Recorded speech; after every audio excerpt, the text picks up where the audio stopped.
Dios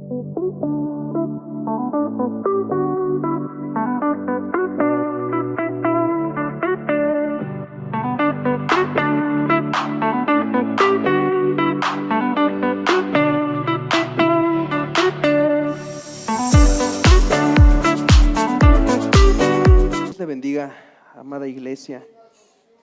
Quiero que, así como está de pie, me acompañe a leer un pasaje que está en la carta a los Efesios, capítulo 4, y vamos a leer versículos 10 al 13, por favor. ¿Me acompañan? Dice así: el que descendió es el mismo que también subió por encima de todos los cielos para llenarlo todo. Y él mismo constituyó a unos apóstoles, a otros profetas, a otros evangelistas, a otros pastores y maestros, a fin de perfeccionar a los santos para la obra del ministerio, para la edificación del cuerpo de Cristo, hasta que todos lleguemos a la unidad de la fe y del conocimiento del Hijo de Dios, a un varón perfecto, a la medida de la estatura de la plenitud de Cristo. Amado Señor, estamos hoy delante de ti con un corazón lleno de gratitud por estos 53 años, Señor, que tú nos permites cumplir como congregación, como iglesia, como tu cuerpo. Y en esta noche, Señor, mi corazón se complace y se alegra de poder compartir tu palabra a tu iglesia. Te suplico, Señor, que sean tus palabras en mi boca, hablando a tu iglesia, edificándola, y que cada uno de nosotros podamos tomar el alimento espiritual y sea provechoso para nuestra vida. Toma tú el control, Espíritu de Dios, de este tiempo y agrádate de nuestro corazón, de nuestra vida, de nuestra actitud. Porque para ti vivimos, Señor. Gracias, amado Dios. Bendito es tu nombre. Amén y amén. Puede ocupar su lugar, mi amado hermano. Es un gusto poder compartir esto que Dios me ha hablado, me ha puesto en el corazón para en esta noche compartir con usted como iglesia. Quiero hablar acerca de este último versículo que dice: hasta que todos lleguemos a la unidad de la fe y del conocimiento del Hijo de Dios, a un varón perfecto, a la medida de la estatura de la plenitud de Cristo. Y lo primero que quiero señalar o puntualizar, hermanos, es que habla de todos, de que todos podamos llegar a esta estatura del varón perfecto, a la medida de la estatura de la plenitud de Cristo. Para el Señor es un deseo que todos nosotros podamos ser como Él, que todos nosotros podamos tener una vida abundante como Él, que todos nosotros podamos llegar a esa estatura del varón perfecto. El Señor no quiere que solo unos cuantos, sino que toda la iglesia, ¿verdad?, lleguemos a la estatura del varón perfecto. ¿Y qué es la estatura del varón perfecto? ¿Quién es el varón perfecto? Nuestro Dios estuvo hablando a mi corazón y me mostraba que desde el principio, desde que Él creó al hombre, Él tenía un diseño pensado para nosotros. Él tenía un modelo de vida para nosotros. Y a lo largo del tiempo, el Señor fue escogiendo personas que pudieran implementar ese modelo de vida. Sin embargo, la mayoría de esas personas fallaron. Quiero que me acompañe a leer Génesis 1 y vamos a leer versículos 26 al 28. Dice: entonces dijo Dios: Hagamos al hombre a nuestra imagen, conforme a nuestra semejanza, y señoree en los peces del mar, en las aves de los cielos, en las bestias, en toda la tierra y en todo animal que se arrastre sobre la tierra. Y creó Dios al hombre a su imagen, a imagen de Dios lo creó, varón y hembra los creó. Y los bendijo Dios y les dijo: fructificad y multiplicaos, llenad la tierra y sojuzgadla, y señoread en los peces del mar, en las aves de los cielos y en todas las bestias que se mueven sobre la tierra. Y aquí en este texto hay dos palabras interesantes. Número 1, imagen. Cuando el Dios omnipotente, cuando el Dios eterno decide crear al hombre, dice: hagamos al hombre a nuestra imagen. Esta palabra significa algo que se asemeja, aquello que sirve como modelo, molde o ejemplo de algo.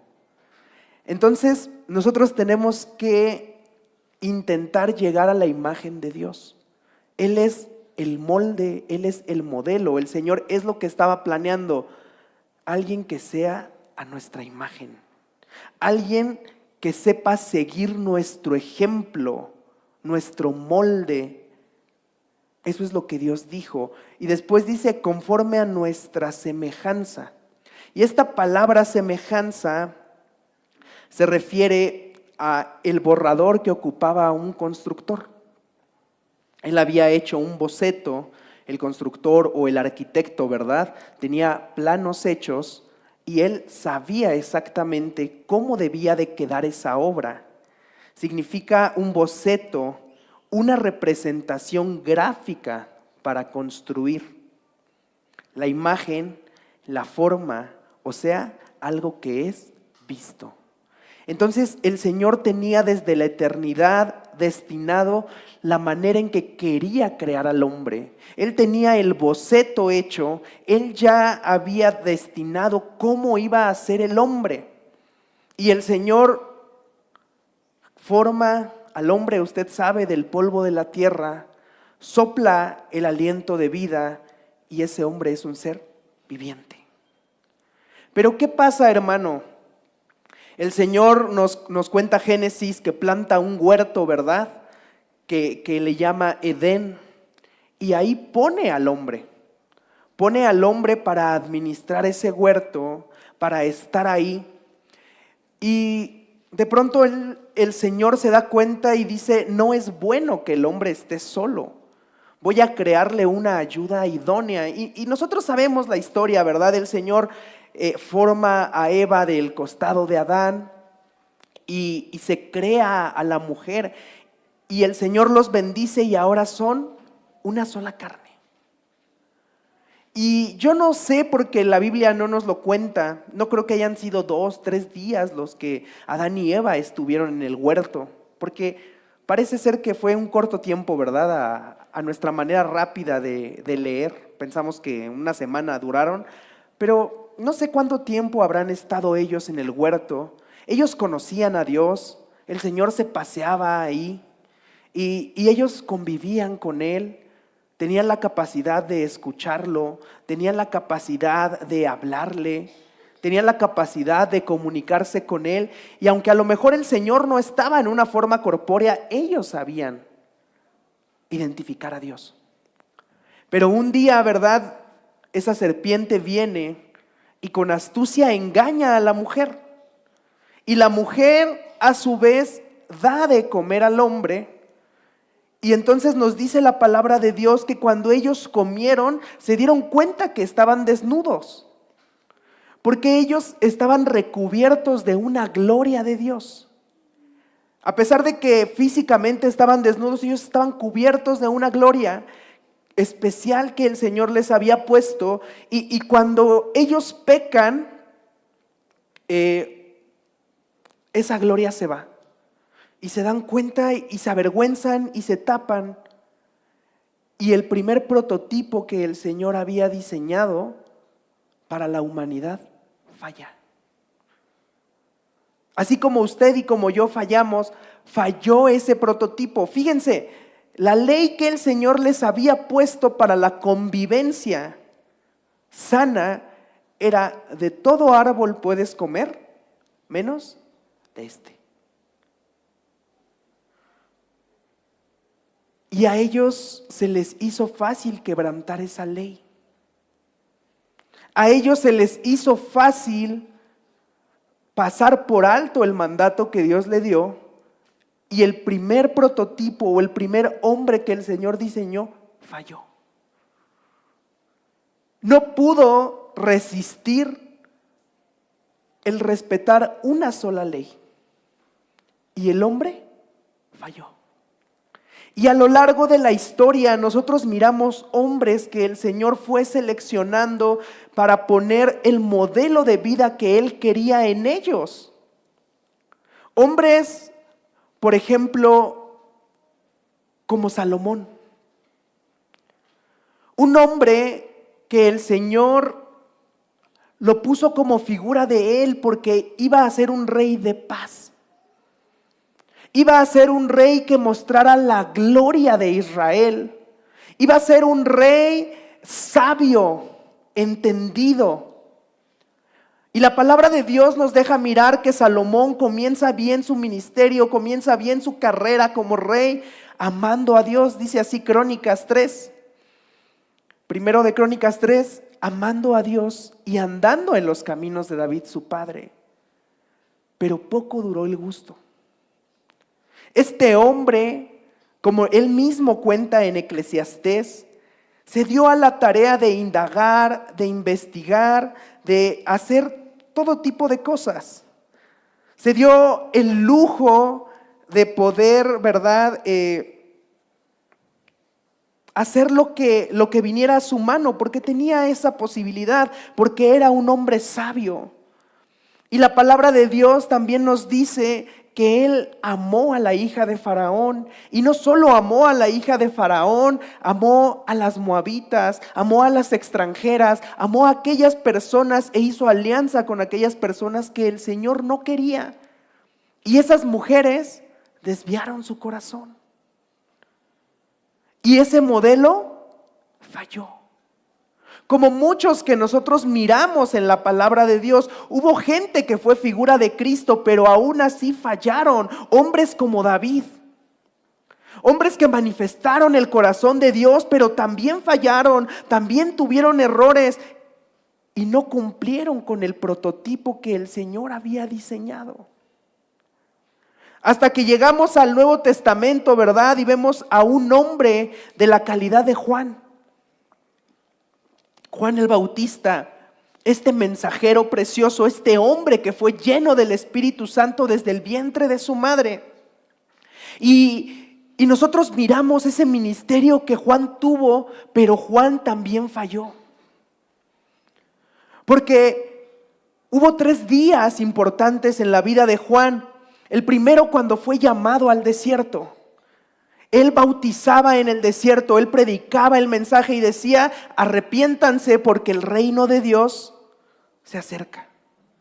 Y si usted quiere leer en el Evangelio de Juan, dice: al día siguiente, ¿verdad?, vino Jesús y él bautizó. El segundo día de Juan fue cuando él bautiza al Señor Jesús y da testimonio y dice: he aquí el Cordero de Dios que quita el pecado del mundo. Él es el que yo les hablé, porque yo no lo conocía, pero el Espíritu me dijo: sobre quien tú veas que descienda el Espíritu Santo, Él es. Y no me queda más que decir que es Él. Y el tercer día de Juan fue cuando 2 de sus discípulos van a Jesús y Juan vuelve a declarar: he aquí el Cordero de Dios, que quita el pecado del mundo. Y esos 2 discípulos le preguntan a Jesús: Señor, ¿dónde moras? Y Jesús les dice: vengan y vean. Y estuvieron con Jesús y dejaron a Juan y siguieron a Jesús. Y ahí, hermanos, era el momento del término del ministerio de Juan.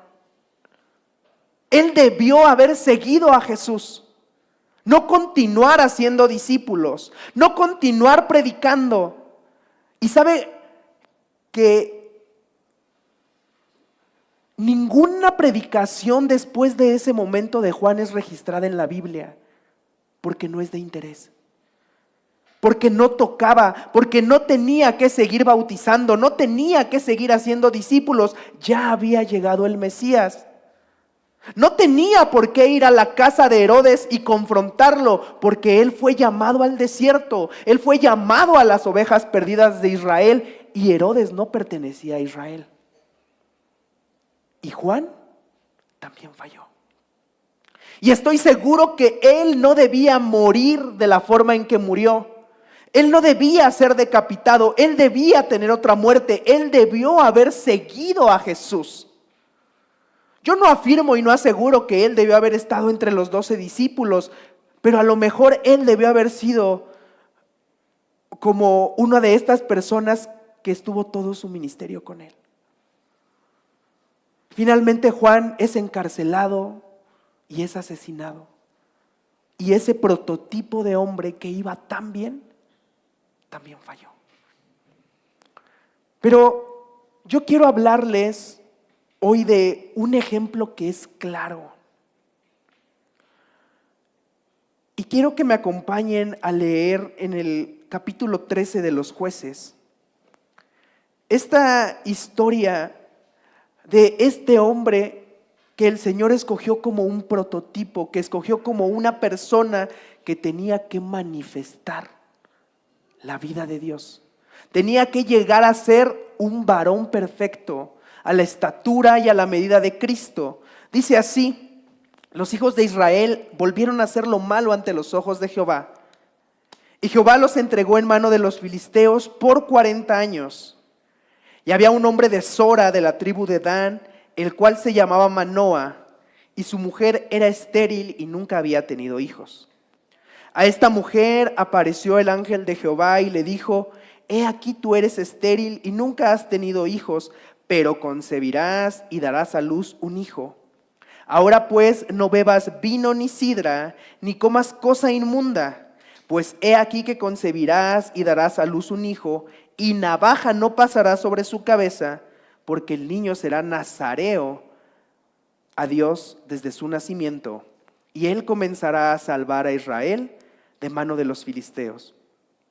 Y la mujer vino y se lo contó a su marido diciendo: un varón de Dios vino a mí, cuyo aspecto era como el aspecto de un ángel de Dios, temible en gran manera. Y no le pregunté de dónde ni quién era, ni tampoco él me dijo su nombre. Y me dijo: he aquí tú concebirás y darás a luz un hijo. Por tanto, ahora no bebas vino ni sidra, ni comas cosa inmunda, porque este niño será nazareo a Dios desde su nacimiento hasta el día de su muerte. Entonces oró Manoa a Jehová y dijo: Señor mío, te ruego que aquel varón de Dios que enviaste vuelva ahora a venir a nosotros y nos enseñe lo que hayamos de hacer con el niño que ha de nacer. Y Dios oyó la voz de Manoa, y el ángel de Dios volvió otra vez a la mujer, estando ella en el campo, mas su marido Manoa no estaba con ella. Y la mujer corrió prontamente a avisarle a su marido, diciéndole: mira que se me ha aparecido aquel varón de Dios que vino el otro día. Y se levantó Manoa y siguió a su mujer, y vino al varón y le dijo: ¿eres tú aquel varón que habló a la mujer? Y le dijo: yo soy. Entonces Manoa dijo: cuando tus palabras se cumplan, ¿cómo deberá ser la manera de vivir del niño? ¿Y qué debemos hacer con él? Y el ángel de Jehová respondió a Manoa: la mujer se guardará de todas las cosas que yo le dije. No tomará nada que proceda de la vid, no beberá vino ni sidra, y no comerá cosa inmunda. Guardará todo lo que le mandé. Versículo 24 dice: y la mujer dio a luz un hijo, y le puso por nombre Sansón. Y el niño creció, y Jehová lo bendijo. Y el espíritu de Jehová comenzó a manifestarse en él en los campos de Dan, entre Sora y Estaol. Esta pareja, ¿verdad? Manoa y su esposa reciben esta palabra del ángel de Jehová. del mismo Cristo. Y él les dice, van a tener un hijo, le dice a la mujer, vas a tener un hijo, el cual es consagrado, es nazareo, es apartado. Por lo tanto, no bebas vino ni sidra, y que tu hijo tampoco beba vino ni sidra, y no vas a pasar navaja sobre su cabeza, porque todos los días de su vida va a ser nazareo. Y esta mujer va, se lo cuenta a su esposo Manoa, y Manoa escucha, y yo no sé por qué, si la instrucción fue tan clara, como que no le creyó a su esposa. A lo mejor dijo, ay, esta mujer a lo mejor le agregó algo de más, o le quitó. Vamos a preguntar. Y ora al Señor, y el Señor regresa, como aquel varón de Dios, como ellos lo percibían, ¿verdad? Como aquel ángel de Jehová, y les repite y les dice, van a hacer exactamente lo que les dije. Su hijo va a ser consagrado, su hijo va a ser apartado, no va a beber vino ni sidra y no va a pasar navaja sobre su cabeza. Y a mí me llama la atención la pregunta de Manoa, que es, ¿cómo será la manera de vivir? Porque seguramente ellos querían conducirlo de la mejor manera, pero me doy cuenta que había ignorancia en ellos. Porque la palabra de Dios en la ley nos enseña y enseña a los padres cómo deben educar a los hijos. Estas palabras las repetirás a tus hijos andando en la mañana, en la tarde, en la noche, ¿verdad? Y a los hijos de tus hijos, la palabra de Dios lo dice claro. Pero ellos no sabían. Ellos solamente se quedaron con esta parte de decir, no beba vino, que no beba sidra, y no le cortamos su cabellito. Pero cuando dice aquí que Sansón crece y el Señor lo bendice, y el Señor, el Espíritu del Señor comenzó a manifestarse en él, él comienza a tener una vida poco propia. Cuando él crece, va a una tierra filistea llamada Timnat y encuentra a una mujer que le agrada y le dice a su papá, papá, pídela porque yo me quiero casar. Y su papá le dice, hijo, dentro de tus hermanas, ¿no hay una mujer que te llene el ojo? ¿No hay una mujer buena? Y él les dice, no, yo quiero a esa mujer. Su papá va, la pide, ¿verdad? Toma a esta mujer, pero dice que cuando ellos iban subiendo a Timnat, de repente Sansón se encuentra a un león. ¿Y se acuerdan? Lo despedaza. Pero dice que no le comenta nada a sus padres, porque él tenía prohibido acercarse a lo muerto. Va, hace lo que tenía que hacer, piden a esta muchacha y Sansón arma un banquete. Dice la palabra de Dios como lo solían hacer los jóvenes. Pero no se refiere a los jóvenes de Israel, sino a los filisteos. Estaban en una tierra filistea.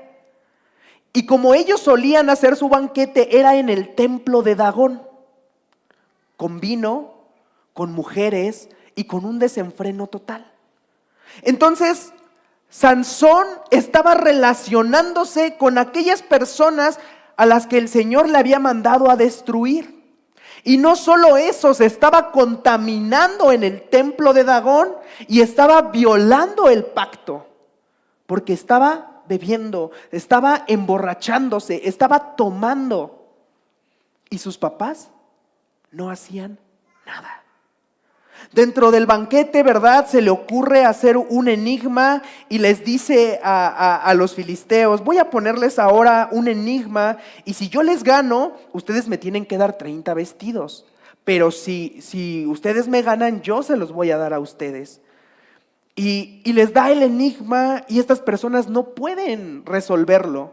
Y le dicen a la mujer, convéncelo para que te diga cuál es. Y se ve que a Sansón le gustaban un poco las tóxicas, porque esta mujer le hace un pancho y le dice, me aborreces, tú me odias, porque no me declaras ahora este enigma. Entonces Sansón le da la respuesta, ¿verdad? Y después los filisteos muy chistosos llegan y le dicen, ya tenemos la respuesta. Y Sansón se enoja tanto y les dice, fue porque ella les dijo. Y hace un coraje y empieza a matar a los filisteos. Empieza a destruir a los filisteos. Y todo lo hace por un berrinche. Todo lo hace por un enojo. Mata a 30 hombres de ellos. Y se va, hace su pancho. Y un día el Señor se le ocurre decir, voy a regresar y voy a tomar a la mujer que he escogido. Pero cuando él llega a Timnat, su papá le sale con una sorpresa y le dice, hijo, se la di a tu compañero porque pensé que ya no la querías. Pero mira, toma ahora a mi hija la menor, ¿no es más hermosa? Entonces Sansón arde en cólera, se enoja y dice, ahora sí me las van a pagar. Y caza 300 zorras. Tomó teas y juntó cola con cola y puso una tea entre cada 2 colas. Y después que encendió las teas, ¿verdad? Soltó a las zorras y destruyó todos los sembradíos de los filisteos. Una vez más, por un enojo suyo, por un pancho, por un capricho suyo. Y cuando esto acontece, cuando los filisteos ven devastados sus campos, dicen, ¿quién lo hizo? Y les dice, fue Sansón, el yerno del timnateo. Entonces van a la casa de este hombre y lo matan a él y a su hija. Y Sansón se vuelve a enojar. Y Sansón vuelve a hacer un pancho, agarra una quijada de burro, dice la palabra de Dios, fresquecita, un animal muerto, una vez más violando el pacto. Y comienza a matar a 1000 filisteos. Y todo por un capricho. Todo por un pancho. Porque no tenía el entendimiento del llamado tan grande que el Señor le había hecho. Todo iba a capricho de cómo el Señor se sentía. Y el pueblo de Israel, ¿verdad? Le dice, Sansón, los filisteos nos asolan más que nunca. Y Sansón les dice, ¿saben qué? No me maten, entréguenme, amárrenme y entréguenme. Y lo entregan, ¿verdad? Y cuando los filisteos pensaban que ya tenían a Sansón, dice que rompe las cuerdas como un hilo e hizo otra devastación. Y el Señor, muy contento, termina de haber devastado y dice que subió y se llegó a una ramera. Tuvo relaciones con una prostituta. Y este hombre ya había quebrantado de todas las formas el pacto que Dios había hecho. Y había vivido de la manera contraria en la que el Señor Dios había esperado de él. Pero para ponerle un punto final, este hombre se vuelve a enamorar de una mujer llamada Dalila.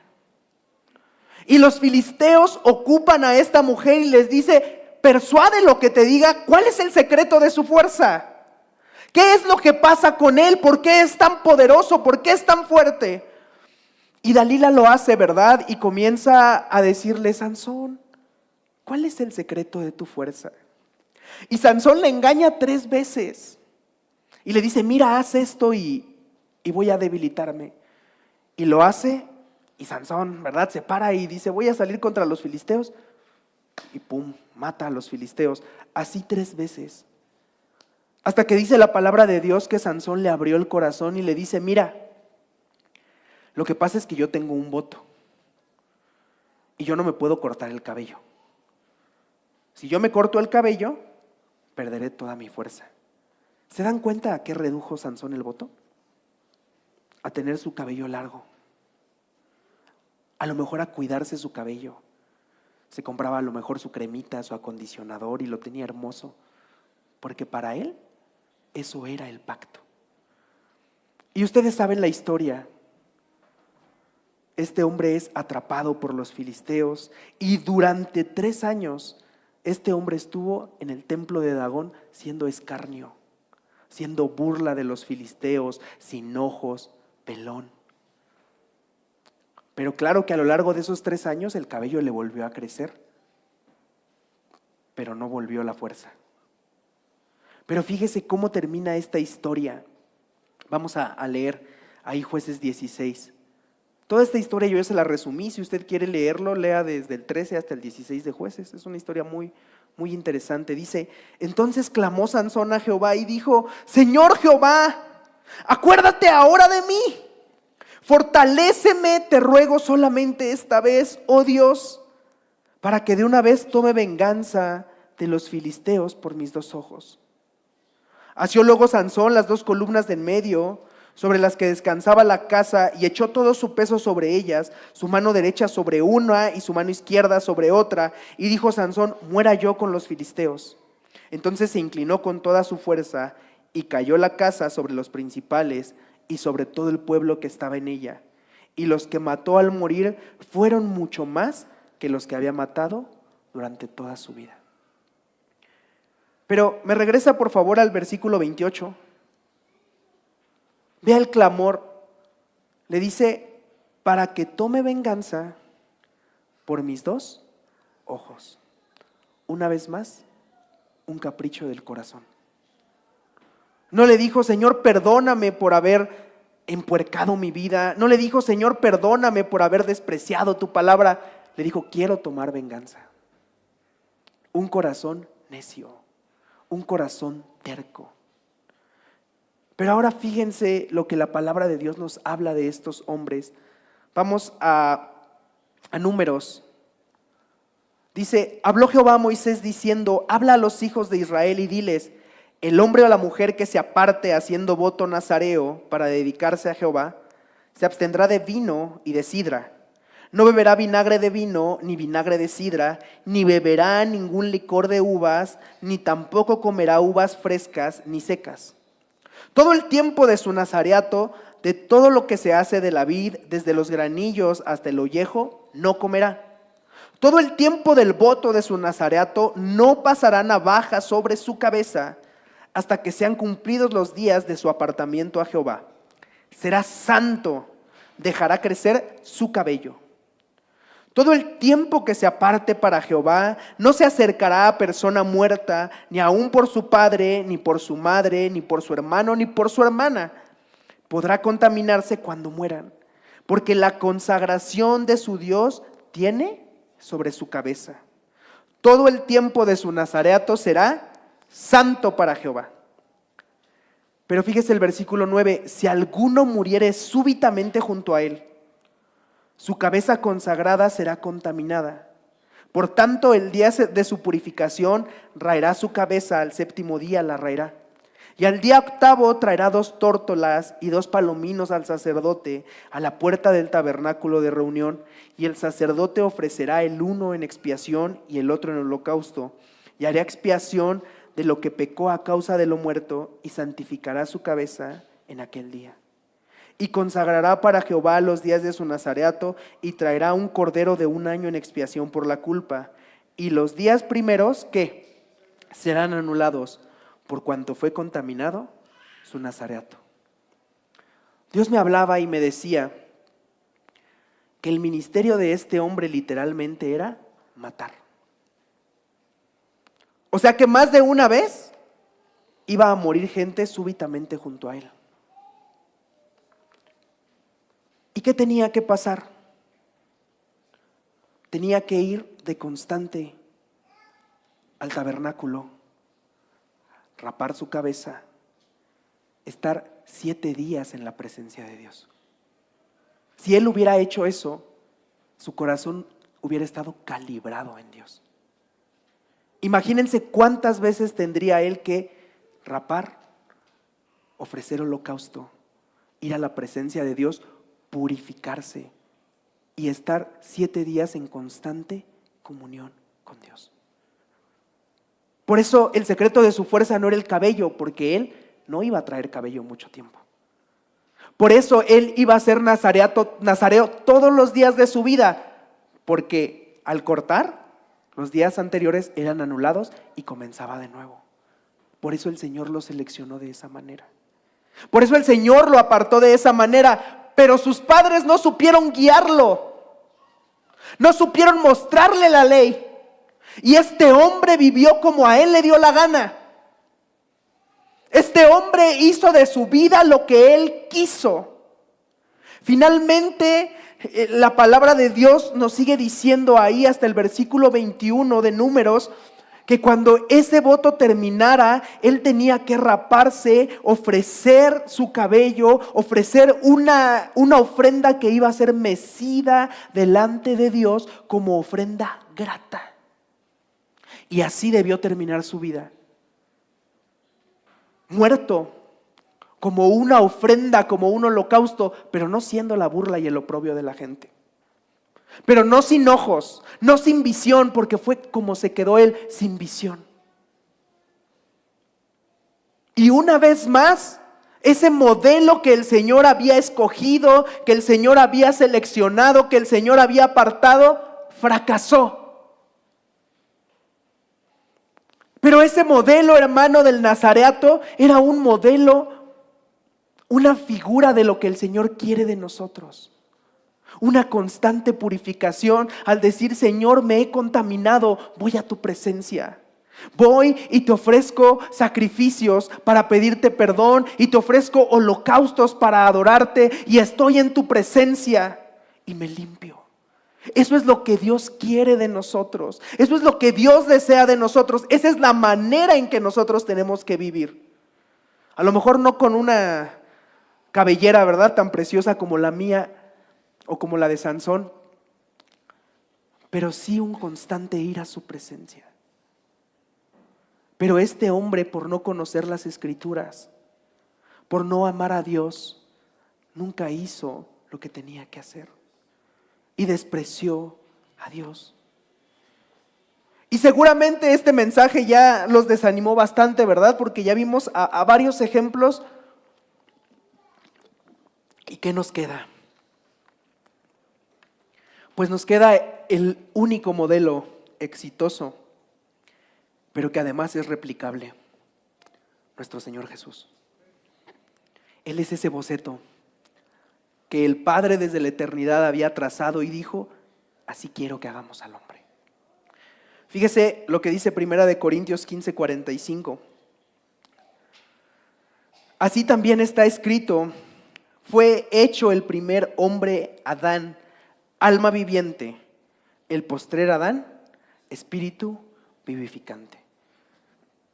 Aquí quiero hacer una aclaración. Jesús es llamado el segundo Adán, por lo cual la palabra de Dios nos deja inferir y nos enseña que no hubo intervención humana en el nacimiento de Jesús. Mucha gente dice que José no fue su padre, pero María tampoco fue su madre. La palabra de Dios a los dos nos los maneja como padres de Jesús, y a los dos los menciona como padres, pero humanamente ni José fue su padre, ni María, porque no había un óvulo de María, sino el producto fue insertado por el Espíritu Santo. María fue una prestavientres, pero ahí no intervino, porque la naturaleza de Jesús tenía que ser como la del primer Adán, inocente, sin pecado. Y yo me imagino que así como el primer Adán tenía la capacidad de relacionarse y de escuchar a Dios, lo mismo le pasaba a Jesús. Tenía la capacidad porque Él era limpio, Él era santo. Él no se había contaminado, Él no se había manchado. Jesús pudo decidir como Adán fracasar, pero no lo hizo. Entonces, empieza la vida de Jesús y nosotros nos damos cuenta que el primer éxito en la vida de Jesús no solamente vino de Él, sino de sus padres que lo educaron correctamente. Fíjense lo que dice Lucas 2:39. Después de haber cumplido todo lo prescrito en la ley, volvieron a Galilea, a su ciudad Nazaret, y el niño crecía y se fortalecía y se llenaba de sabiduría, y la gracia de Dios era sobre él. Se llenaba, pleró. Pero ¿cómo se llenaba de sabiduría? ¿Quién creen que hacía el trabajo de hablarle la palabra de Dios, de enseñarle los preceptos de Dios, de instruirlo en su misión? sus padres. El niño crecía, se fortalecía y se llenaba de sabiduría. Y esto es algo inusual, porque los niños se llenan de todo, menos de sabiduría. Nosotros nos damos cuenta, ¿verdad?, cómo son los niños que tienen una edad de la bobera, que todo les da risa. Pero Jesús se llenaba de sabiduría. ¿De qué estamos llenando a nuestros hijos? ¿De celular? ¿De iPad? ¿De contenidos? ¿De Netflix? ¿De qué los estamos llenando? Sí, hijo, no me estés molestando. A ver, toma el celular. ¿De qué? Pero, ¿qué hicieron sus padres? Llenaron a Jesús de sabiduría, de la palabra, lo instruyeron. Fíjense, Lucas 2, 46 al 52. Aconteció que 3 días después le hallaron en el templo sentado en medio de los doctores de la ley, oyéndoles y preguntándoles, y todos los que le oían se maravillaban de su inteligencia y de sus respuestas. Cuando le vieron, se sorprendieron y le dijo su madre: Hijo, ¿por qué nos has hecho así? He aquí tu padre y yo te hemos buscado con angustia. Entonces él les dijo: ¿por qué me buscan? ¿No saben que en los negocios de mi padre me es necesario estar? Mas ellos no entendían las palabras que les habló. Y descendió con ellos y volvió a Nazaret y estaba como sujeto a ellos. Y su madre guardaba todas estas cosas en su corazón. Y Jesús crecía en sabiduría y en estatura y en gracia para con Dios y los hombres. Fíjese, porque el desarrollo de Jesús no solamente fue físico y no solamente fue en sabiduría, sino en gracia. Era un niño educado. ¿Cuántos conocemos niños maleducados que no saben decir por favor, que no saben decir gracias? ¿Cuántos conocemos niños maleducados que no saludan? Pero cuando la palabra de Dios dice que era un hombre agraciado para con Dios y los hombres, era un niño agradable para la gente. Era un niño educado. La palabra de Dios, mis hermanos, nos enseña que debemos educar a nuestros hijos. Tenemos que darles principios, tenemos que darles valores. Cuando Jesús les dice a sus papás: pues es que en los negocios de mi papá estaba. Y yo creo que es por la inocencia que él tenía, por esa comunión que tenía con su padre, que a lo mejor sus papás naturales no conocían o no comprendían. Pero cuando ellos les dicen: ¿te vienes para acá?, él estuvo sujeto. No les hizo un pancho, no les lloró, no estaba ahí la abuelita, ¿verdad?, para decir: no lo corrijas. No, mira, date sal. No, se sujetó a ellos.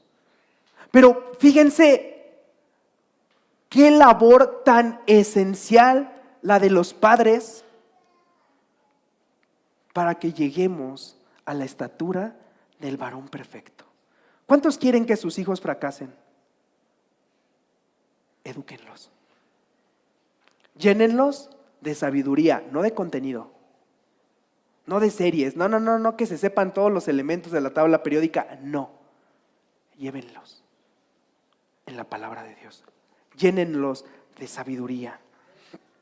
Además, miramos que cuando nuestro Señor Jesús crece, es bautizado y es lleno del Espíritu Santo, Él soportó la tentación. Sansón en muchas ocasiones fue tentado y inmediatamente fue. Pero nuestro Señor Jesús soportó la tentación porque estaba lleno de sabiduría, estaba lleno de palabra. Y Satanás vino y le dijo: si eres hijo de Dios, di que esta piedra se convierta en pan. Y el Señor le responde y le dice: no solo de pan vive el hombre. Además, estas respuestas que Jesús le dio, no creo que hayan sido solamente memorizadas, sino vividas. Él había vivido el sustento de su padre. Él sabía lo que eran las palabras de su padre. Él estuvo 3 días sin comer cuando era niño, escuchando palabra, virtiendo palabra. Con los maestros de la ley, él sabía cuál era el sustento. Él lo había experimentado, él lo había vivido. Y dice que Satanás lo llevó a un monte alto y le dijo: si tú me adoras, te doy todos estos reinos. Y él le dijo: Satanás, vete, porque la palabra de Dios dice que al Señor tu Dios adorarás y a Él solo servirás.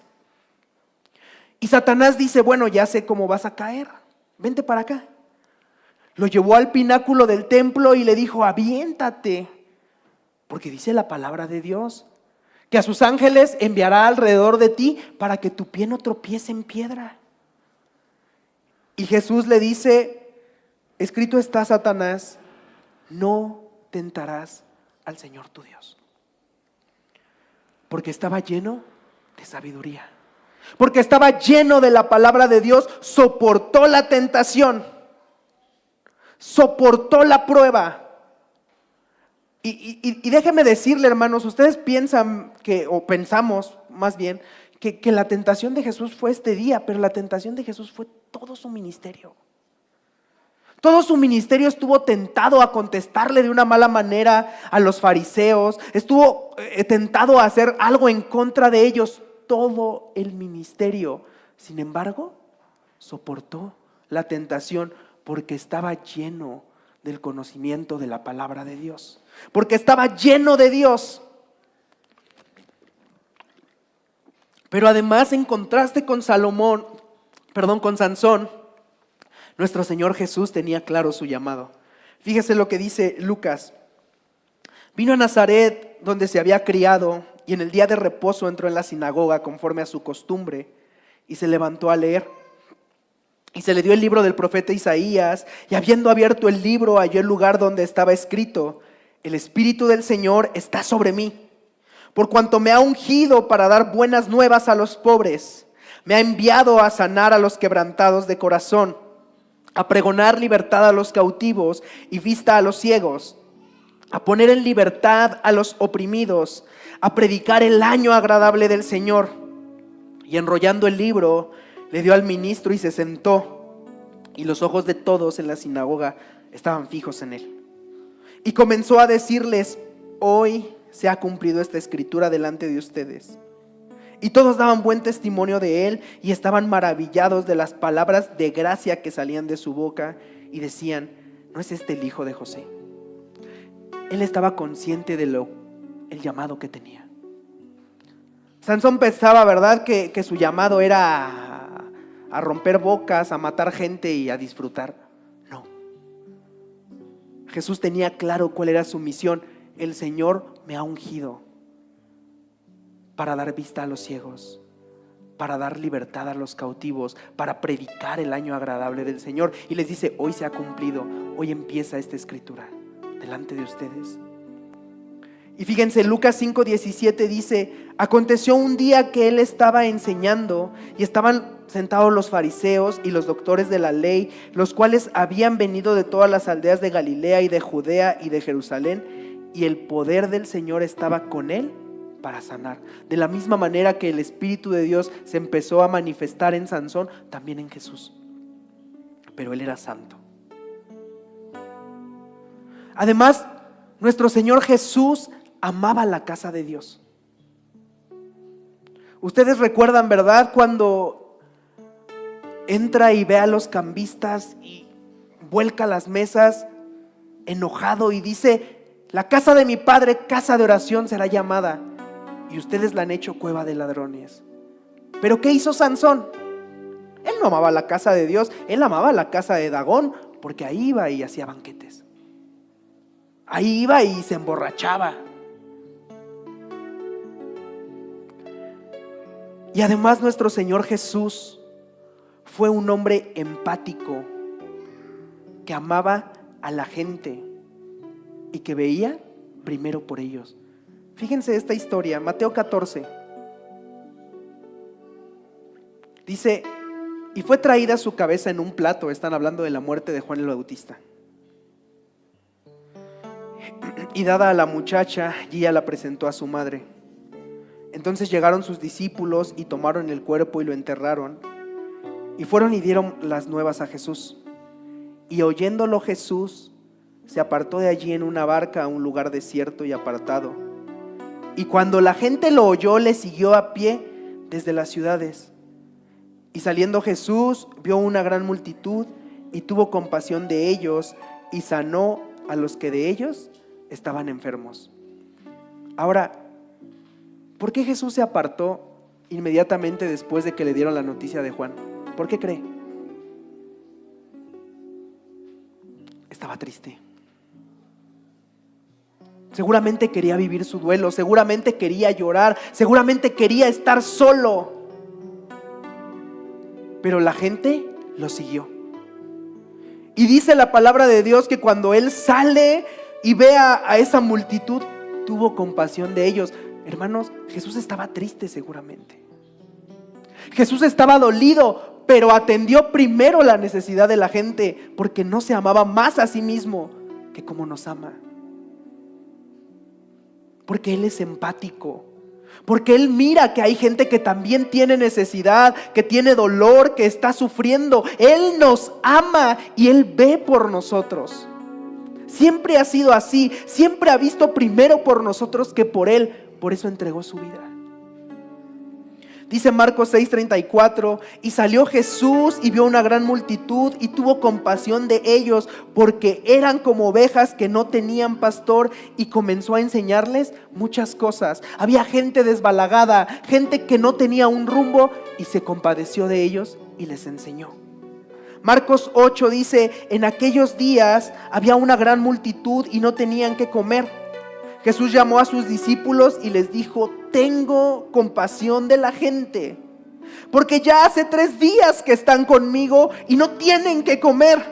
Y si los envío en ayunas a sus casas, se desmayarán en el camino, pues algunos de ellos han venido de lejos. Vio a la gente hambrienta y tuvo compasión de ellos. Y Sansón tuvo compasión de sí mismo. Y Sansón vio toda la vida por sus intereses. Y Sansón hizo caprichos por él mismo. A él no le importaba el pueblo y no le importaba la gente. Pero nuestro Señor Jesús no fue así. Y no es así. Además que el Rey, el Verbo de Dios, el que creó las cosas con su palabra, fue obediente. ¿Qué le parece eso? Dice Hebreos 5, y Cristo en los días de su carne, ofreciendo ruegos y súplicas con gran clamor y lágrimas al que podía librar de la muerte, fue oído a causa de su temor reverente. Y aunque era hijo, por lo que padeció, aprendió la obediencia. Y habiendo sido perfeccionado, vino a ser autor de eterna salvación para todos los que le obedecen. Y fue declarado por Dios sumo sacerdote según el orden de Melquisedec. Aprendió, no sabía, era Dios. Pero desde niño aprendió a sujetarse a sus papás y creció en el ministerio y aprendió a obedecer a su Padre Celestial. En Juan 15:10 él mismo les dice, si ustedes guardan mis mandamientos, van a permanecer en mi amor, así como yo he guardado los mandamientos de mi Padre y permanezco en su amor. ¿Qué le parece el Rey del mundo siendo obediente? ¿Y Sansón a quién obedecía? ¿Y nosotros a quién obedecemos? ¿A quién nos sujetamos? Sansón al único que obedecía era a su carne y a sus deseos, pero Jesús estaba sujeto a su Padre. Y usted me dice, hermano, pero ¿cómo es que él logró sujetarse? ¿Cómo es que se logra eso? Porque es muy difícil. Hebreos mismo dice, ofreciendo ruegos y súplicas, porque era un hombre que tenía comunión con el Padre. En los evangelios vamos a mirar más de 12 veces referencias de Jesús orando. Fíjese, Lucas 5 dice, su fama se extendía más y más, y se reunía mucha gente para oírle y para que lo sanara de sus enfermedades. Pero él se apartaba a lugares desiertos y oraba. Él no estaba firmando autógrafos, él no se andaba sacando fotos, no andaba firmando torás, no. Él se apartaba al desierto y oraba. Mateo 14, despedida la multitud, subió al monte a orar aparte, y cuando llegó la noche estaba allí solo. Después de una jornada de trabajo, después de predicar, después de sanar, cuando uno acaba exhausto, él iba y oraba. Levantándose muy de mañana, siendo aún muy oscuro, salió y se fue a un lugar desierto y allí oraba. ¿A cuántos nos gusta despertarnos temprano, sacrificar sueño? Pero él se paraba temprano y oraba. Aconteció que mientras Jesús oraba aparte, estaban con él los discípulos y les preguntó diciendo: ¿quién dice la gente que soy yo? Antes de hablar con sus discípulos, él preguntaba y cuestionaba. Él iba con el Padre, él oraba. Y no solamente oraba para sí mismo, sino oraba por sus discípulos. ¿Recuerda aquella oración tan preciosa que nos abarca hasta el día de hoy? ¿Recuerda cuando le dijo a Simón: Satanás me ha pedido para zarandearlos, pero yo he orado para que tu fe no falte? Era un hombre de oración y por eso vivía sujeto a su Padre. Además, cuando llegó aquel momento en el que él tenía que entregar su vida, dice la palabra de Dios que él se apartó y fue a orar y le decía a su padre: Padre, si es posible que pase de mí esta copa, pero no se haga mi voluntad sino la tuya. Con toda humildad, no exigió, no dijo: no, Padre, ¿qué clase de...? No, pero ¿sabe qué es lo más tremendo? Que ese momento en el Cristo, el cual Cristo quería pasar, era el abandono de su Padre. Porque él conocía a su Padre, porque él vivía en intimidad con él. Y la palabra de Dios nos dice que Sansón ni siquiera se dio cuenta cuando el Espíritu de Dios lo abandonó. Pero para Jesús el trauma más grande era decirle: Señor, no quiero que me abandones. No quiero, Padre, que me des la espalda, no quiero. Porque amaba su presencia. Pero lo más hermoso de nuestro Señor Jesús, y con esto termino, es que Él culminó su misión con gozo. Juan 19:30 dice: cuando Jesús hubo tomado el vinagre, dijo: consumado es. Y habiendo inclinado la cabeza, entregó el espíritu. Sansón terminó humillado, sin ojos y muerto por una venganza. Y el Señor Jesús estaba en una situación similar. Estaba humillado, había sido vejado, estaba desnudo, había sido golpeado, había sido escupido. Pero Él, cuando hubo terminado su obra, le dijo al Padre: consumado es. Sansón no pudo decir eso porque no terminó la obra que Dios lo mandó a hacer, pero Jesús sí. Y dijo: consumado es. Dice Isaías 53:11: cuando vea todo lo que se logró mediante su angustia, quedará satisfecho, y a causa de lo que sufrió mi siervo justo, hará posible que muchos sean contados entre los justos, porque Él cargará con los pecados de ellos. Él, estando en esa cruz, antes de entregar el espíritu, antes de decir consumado es, satisfació su alma. Miró al futuro y me miró a mí. Y lo miró a usted y dijo: valió la pena. Ahora sus pecados están en mis espaldas. Ahora ellos pueden ser justos delante de mi Padre. Valió la pena. Murió satisfecho y Claro, resucitó. Pero hermanos, una persona que cumple con el plan de Dios en su vida no muere frustrado. No muere con temor. No muere con remordimientos. Muere satisfecho. No muere enojado en una rabieta de venganza como Sansón. Muere satisfecho. Yo quiero pedirte que te pongas de pie y que me acompañes a leer este último versículo. Vamos a leerlo juntos. Dice, yo le rendiré, no los oigo. Dice, yo le rendiré los honores de un soldado victorioso, porque se expuso a la muerte. Fue contado entre los rebeldes, cargó con los pecados de muchos e intercedió por los transgresores. ¿Sabe qué es lo más maravilloso? Que este modelo es replicable en nosotros. Que ese boceto que solamente Dios veía en la eternidad está dibujado y plasmado en Cristo ahora.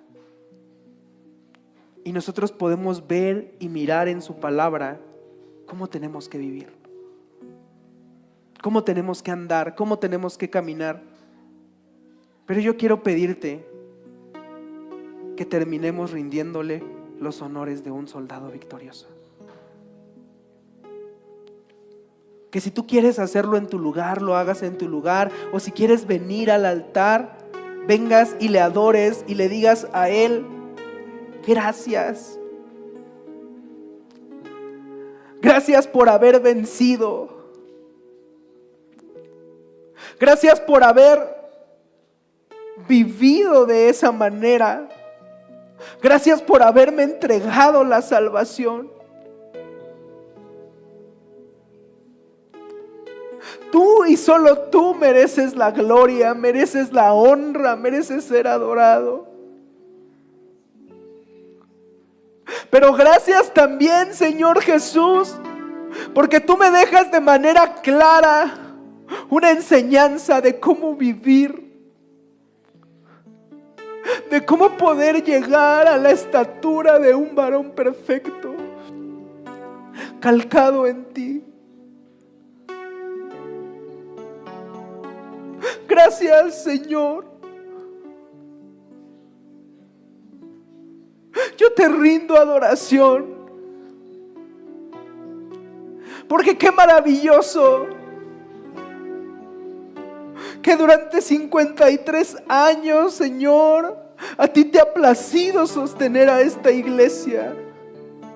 Y han pasado por aquí hombres de Dios, siervos tuyos, que han replicado este modelo de vida, que tienen su lugar con aquellos que han vencido. Porque no tenemos una falsa esperanza, no tenemos una fe ciega. No somos fanáticos, somos conocedores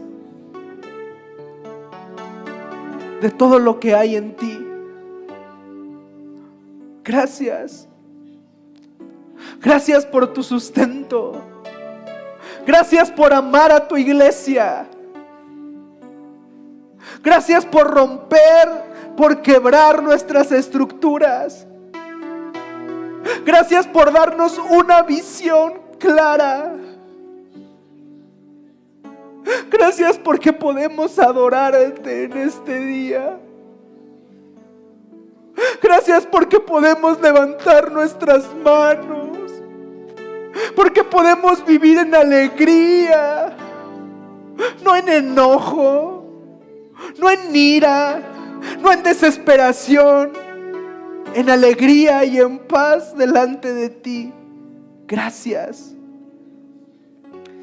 Gracias, Señor. Y permítenos caminar y vivir conforme a tu modelo, como tú lo has hecho, como tú lo hiciste, Señor. Enséñanos a hacer esa calca, hacer esa copia de tu imagen. Queremos terminar nuestra carrera con gozo, plenamente satisfechos, porque te hemos agradado a ti. Gracias, Señor. Bendito es tu nombre. ¿Por qué no le da una ofrenda de palmas a Él? Gracias, Señor. Gracias, Padre.